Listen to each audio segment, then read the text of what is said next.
बिस्मिल्लाहिर्रहमानिर्रहीम अस्सलाम वालेकुम। मैं हूं अदील वड़ाइच। पाकिस्तान तहरीक इंसाफ ने नैब के नए कानून को सुप्रीम कोर्ट ऑफ पाकिस्तान में जो चैलेंज करने का ऐलान किया था, उससे मुतल्लिक बड़ी डेवलपमेंट यह है कि पाकिस्तान तहरीक इंसाफ ने शरीफ ख़ानदान की कानूनी टीम की अहम शख्सियत को तोड़कर एंगेज किया है और वो कानूनी शख्सियत जो माजी करीब में शरीफ ख़ानदान के करप्शन केसेस में उनका दिफा किया करती थी, वो NRO 2 लेने पर उन्हीं को सुप्रीम कोर्ट ऑफ पाकिस्तान में आड़े हाथों लेगी।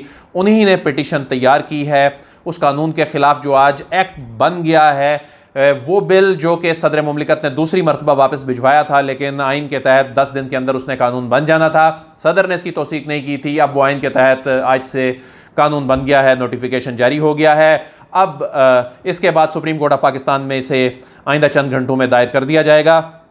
ख्वाजा हारिस, आपने नाम सुना होगा, ख्वाजा हारिस मुल्क के सीनियर कानूनदान, उन्हें एंगेज किया पाकिस्तान तहरीक इंसाफ ने। लोग हैरान हैं, पाकिस्तान तहरीक इंसाफ के अपने लोग भी हैरान हैं कि जब पाकिस्तान तहरीक इंसाफ में बहुत से माहिर कानून मौजूद थे, सीनियर वकला मौजूद थे, तो इन्हें क्यों एंगेज किया गया है। तो इसकी वजह आज के वीलॉग में आपके साथ शेयर करूंगा। बड़ी अहम वजह है इन्हें एंगेज करने की।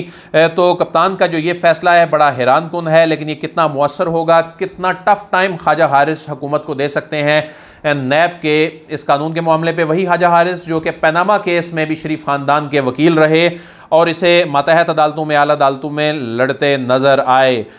तो इन्हें एंगेज करने की क्या वजह थी। तो वो कानून जो आज यानी बिल जो आज कानून बन गया है, एक्ट बन गया है, उसमें कुछ ऐसी शिकें यानी जिन्हें बुनियादी तौर पर चैलेंज किया जा रहा है, वो हैरान कुन शिकें जिनके बारे में कहा जा रहा है कि ये NRO 2 है, इससे मौजूदा हुक्मरानों के वो केसेस जो हैं वो ख़त्म करने में मदद मिलेगी। जब उन शिकों के कंटेंट आप भी सुनेंगे तो आप भी हैरान होंगे, शायद सर पकड़ कर बैठ जाए कि ये इन्होंने क्या किया है। और ये चीज़ें वाज़े इंटेंशन है, जिस तरह के इमरान खान इल्ज़ाम लगा रहे हैं कि आने वाले दिनों में इस कानून बनने के बाद क्या हो सकता है। तो सबसे अहम तरीन सेक्शन 9 है। ये वो सेक्शन है जिसमें करप्ट प्रैक्टिस और करप्शन के मुर्तकिब होने की डेफिनेशन बताई गई है। तो मौजूदा हुकूमत जो है वो रोज़ाना की बुनियाद पे वज़रा जो हैं वजाहतें दे रहे हैं, प्रेस कॉन्फ्रेंसेस कर रहे हैं, बता रहे हैं कि जी ये कानून तो वो है जिसके ज़्यादातर इसके जो शिकें हैं ये तो माजी की हुकूमत, इमरान खान की हुकूमत ऑर्डिनेंस की सूरत में छोड़ के गई थी, हमने तो उसमें बस कुछ इजाफा किया है। वो जो कुछ इजाफा है वही असल चीज़ है कि बहुत सी शिकों के साथ ऐसी एक्सप्लेनेशन शामिल कर दी गई हैं, चीज़ों की ऐसी तारीफ़ और वजाहत शामिल कर दी गई है जिसने उन शिकों को या तो बेअसर कर दिया है या उनका मतलब जो है वो तब्दील कर दिया है। तो इन शिकों की एक्सप्लेनेशन जो है वो बड़ी हैरान कुन है। मिसाल के तौर पर जो बेनामी की डेफिनेशन की गई है, जो तारीफ़ की गई है इसमें, वो बेनामी उन्होंने कहा है कि अगर जायदाद सिर्फ उसी सूरत में होगी अगर उसकी कीमत एक्यूज़ ने अदा की होगी और दस्तावेज़ात उसके पास होंगी इस नीयत के साथ कि वो बेनामी ट्रांजैक्शन कर रहा है। तो इमरान खान साहब जो गुज़िश्ता कई दिनों से कह रहे हैं कि वाइट कॉलर क्राइम को पकड़ना दुनिया भर में इंतहाई मुश्किल होता है और पाकिस्तान जैसे मुल्क में तो वैसे ही बड़ा मुश्किल होता है। तो आप खुद अंदाज़ा करें कि बेनामी ट्रांजैक्शन तब साबित होगी अगर उसकी कीमत मुल्जिम ने अदा की हो। ये साबित ना सिर्फ हुआ हो, चाहे देखें बेनामी ट्रांजैक्शन क्या होती है कि आप खुद अपने नाम पर कुछ ना ख़रीदें बल्कि अपने किसी रिश्तेदार अजीज़ के नाम पर वो जो ट्रांजैक्शंस हैं या जायदादें हैं वो बना लें। शहबाज शरीफ साहब वाले अभी केस में तो रिश्तेदारों का मामला भी नहीं था, वो तो उनकी कंपनियों के मुलाजमीन के नाम पर अकाउंट्स निकले। और ये जो अकाउंट्स में बैंक बैलेंस वाले मामलात की जो तशरीह की गई है इस कानून में, ये भी बड़ी ही दिलचस्प है। तो इसमें कहा गया है कि बेनामी तब होगी इसकी कीमत अगर एक्यूज़ ने अदा की हो या उसके पास पोजेशन हो उन दस्तावेज़ात की, वो भी उस नीयत के साथ कि ये बेनामी ट्रांजैक्शन कर रहा है। सेक्शन 9(5) जो आमदन से ज़ायद असासों का सेक्शन है, जो शरीफ ख़ानदान के ज़्यादातर अफराद पर जो केसेस हैं नैब में वो इसी से मुतल्लिक हैं।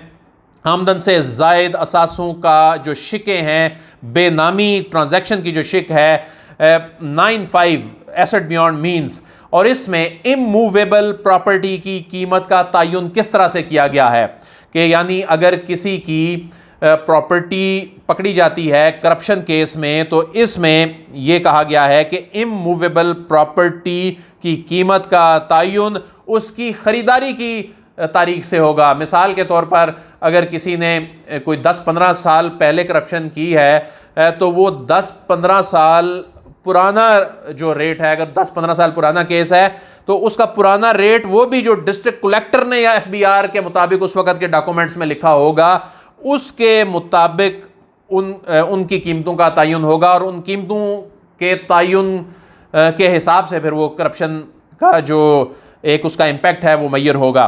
तो इसमें कहा गया है कि इसके अलावा कोई शवाहिद काबिल कबूल ना होंगे।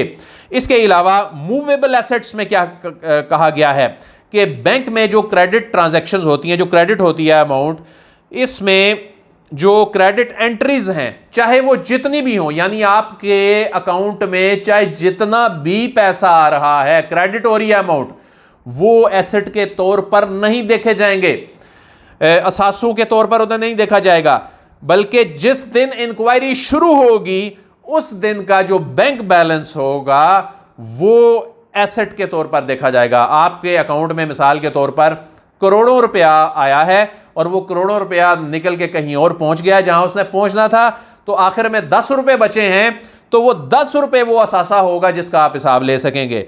तो इसमें जो बैंकिंग ट्रांजैक्शन हैं इन्हें एसेट्स के तौर पर नहीं ट्रीट किया जाएगा अनलेस के इससे असासे बनाने का सबूत ना हो, यानी बैंकिंग ट्रांजैक्शन चाहे करोड़ों अरबों की हो, ये कोई एसेट नहीं होगा। जो जिस दिन इंक्वायरी शुरू होगी उस दिन का बैलेंस देखा जाएगा।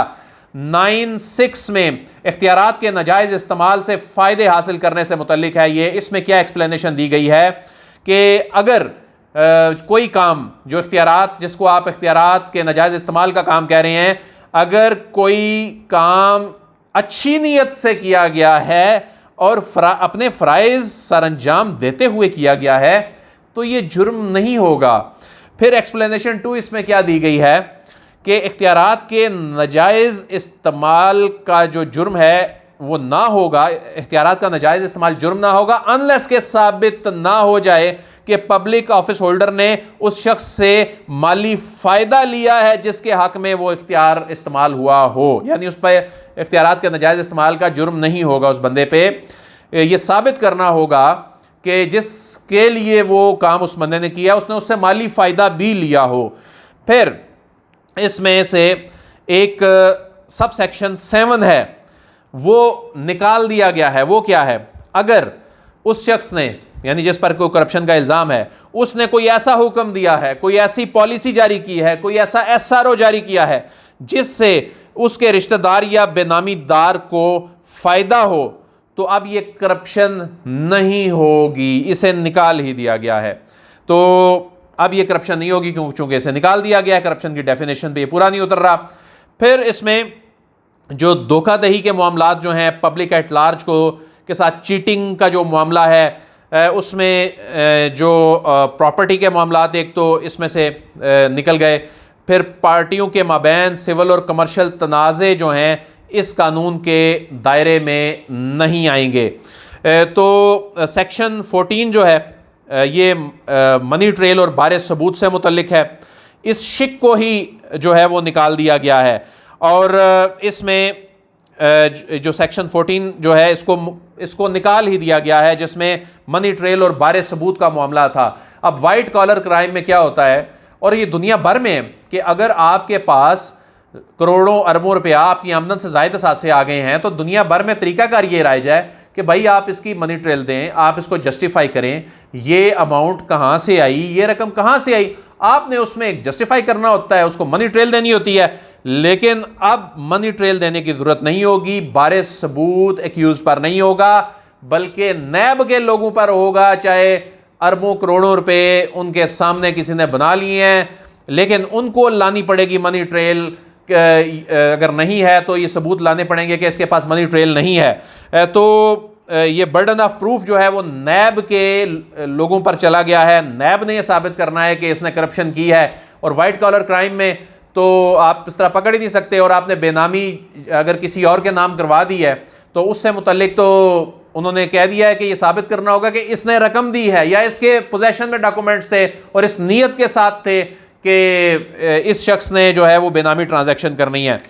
फिर इसके साथ बाहर से आने वाली जो मालूमात हैं बैरून मुल्क से, ये सेक्शन 21G है, इसे भी निकाल दिया गया है। जी जो है इसका सब सेक्शन, इसमें कहा गया था कि गैर मुल्की हुकूमतों की जानिब से जो भिजवाए गए दस्तावेज़ात हैं ये शवाहिद के तौर पर कबूल होंगे, ये कहा गया था, लेकिन इसे निकाल दिया गया है।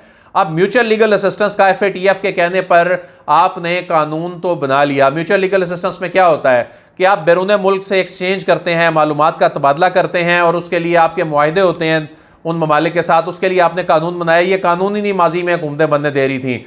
FATF के कहने पर जैसे तैसे करके रेजिस्टेंस के बावजूद इन्होंने कानून बनवाए, पार्लियामेंट के मुश्तरका इजलास से मंजूर करवाए और उसके बाद ये इसमें लिखा जा रहा है कि जी ये दस्तावेज़ात जो शवाहिद के तौर पर कबूल होनी थी म्यूचुअल लीगल असिस्टेंस के नतीजे में, वो अब काबिल कबूल इसलिए नहीं होगी कि ये शिक इसमें से निकाल दी गई है। तो एक जानिब आपने FATF के वफ्द को बताना है कि आपने मनी लॉन्ड्रिंग और इस तरह की चीज़ों को रोकने के लिए म्यूचुअल लीगल असिस्टेंस और ये जो आपने कानून बनाए हैं इनकी इफेक्टिव इम्प्लीमेंटेशन के लिए आप क्या कर रहे हैं। दूसरी जानिब जब FATF वाले ये देखेंगे कि हमारे अपने हुकूमत में बैठे लोग ही इस तरह की कानून साजी कर रहे हैं तो ये बड़ा हैरान कुन है। तो इसके अलावा जो चेयरमैन नैब वाला मामला है, जो जिसमें जो सेक्शन 6 है चेयरमैन नैब के तकर्रुर से मुतल्लिक, चेयरमैन नैब के तकर्रुर पर वज़ीर आज़म और लीडर ऑफ अपोजिशन में इत्तफाक नहीं होता तो मामला पार्लिमानी कमेटी को चला जाएगा। मुद्दत 3 साल कर दी गई है, नाकाबिले तोसी होगी। नए चेयरमैन के तकर्रुर तक डिप्टी चेयरमैन जो हैं वो चेयरमैन के तौर पर काम करेंगे। सदर की बजाय हुकूमत जो है वो डिप्टी चेयरमैन का तकर्रर करेगी। इस तरह की बाकी चीज़ें शामिल की गई हैं और भी इसमें 1-2 चीज़ें शामिल की गई हैं कि जब तक किसी मुल्ज़िम के ख़िलाफ़ रेफरेंस दायर नहीं हो जाता उस वक्त तक नैब का कोई ऑफिशियल जो है वो मुंह नहीं खोलेगा, वो कोई कमेंट नहीं करेगा, नहीं तो सज़ा मिलेगी। ये तो हो गया मामला वो उन शिकों से मुतल्लिक जो कि अब अदालत में चैलेंज होने जा रही हैं, जिसमें इन्होंने इस्टेब्लिश करना है पाकिस्तान तहरीक इंसाफ ने कि ये NRO2 है, ये अपने केसेस पर्सन स्पेसिफिक अपने केसेस ख़त्म करवाने के लिए मुबैना तौर पर इन्होंने जो है वो कानून बनाया। ये तो मामला जाएगा अदालत में। अब अदालत में ले जाने वाली शख्सियत जिनके ज़रिए अदालत में जाना है वो हैं ख्वाजा हारिस, जो शरीफ ख़ानदान के वकील थे। तो इसमें मेरी पाकिस्तान तहरीक इंसाफ के अहम ज़राए से बात हुई है तो वो ये समझते हैं कि ख्वाजा हारिस का जो आना है ये एक काबिल वकील को एंगेज करने के मुतरादिफ है, एक सीनियर वकील को एंगेज करने के मुतरादिफ है।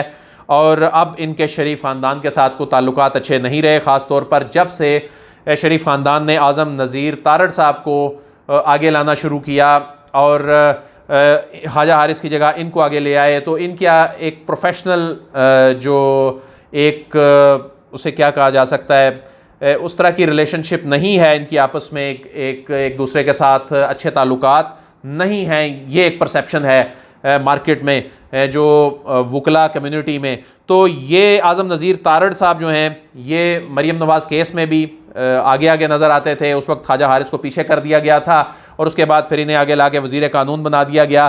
तो जिस पर ख्वाजा हारिस जो हैं वो नाला थे, ख्वाजा हारिस जो हैं वो खुश नहीं थे, नाराज़ थे। तो शरीफ ख़ानदान से उन्होंने अपनी राहें जुदा कर लीं।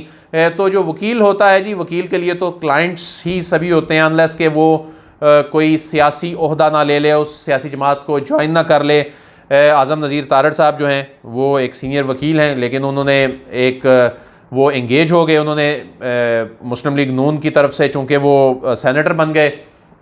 तो उसके बाद ख्वाजा हारिस जो हैं, चूँकि ख्वाजा हारिस ने तो ऐसा कोई ओहदा नहीं लिया था और ख्वाजा हारिस की एक साख है फ़ौजदारी मुकदमात में, उनकी एक साख है आइनी मामलात में और वो बड़े प्रोफेशनल वकील के तौर पर देखे जाते हैं। तो पाकिस्तान तहरीक इंसाफ के जो सीनियर लोग हैं वो ये कह रहे हैं कि इनका आना खुशाइंद होगा और इस केस में वो हुकूमत को टफ़ टाइम देंगे। अब ये केस जब सुप्रीम कोर्ट ऑफ पाकिस्तान में दायर होगा इससे मुतल्लिक आपको अपडेट करेंगे। अदील वड़ाइच को इजाज़त दीजिए, आपसे फिर मुलाकात होगी। अल्लाह हाफ़िज़।